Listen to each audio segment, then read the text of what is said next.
Hey there, how are you today? So I'm making an easy pork recipe, just pork and onions, very simple to make. And this is my pork. I prefer to first fry the fats. When they are ready, I add in the rest the meat to the pan and then just continue to fry it. Yeah. Just like other meats, it first produces some moisture, or let's call it water, or some fluids, and then you just let it cook within that water until the water dissolves, and then we are going to have the fats produce some oil, and then we shall resume the frying. This is an easy meat to cook. First of all, it takes a very short time to cook, and then this is also a healthy meat since it's white meat. Just give it the right ingredients and enough time to cook, and then you'll enjoy your meal. So most of the water has dissolved, and what we are left with is oil.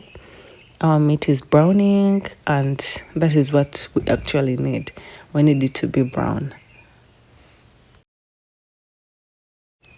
Add some salt to the meat, and then black pepper to the meat, and then just continue to stir.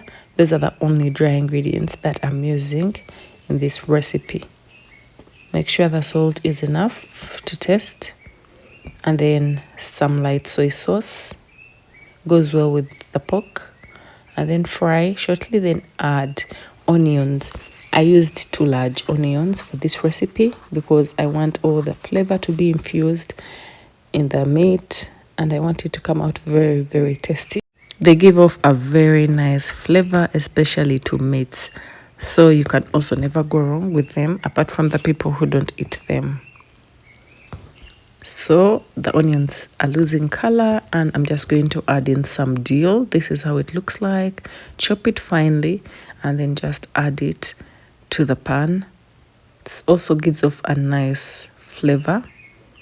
And then just give it a quick stir, and make sure it doesn't burn. Just cook it shortly, and this is how our dish looks like. Thank you guys for watching.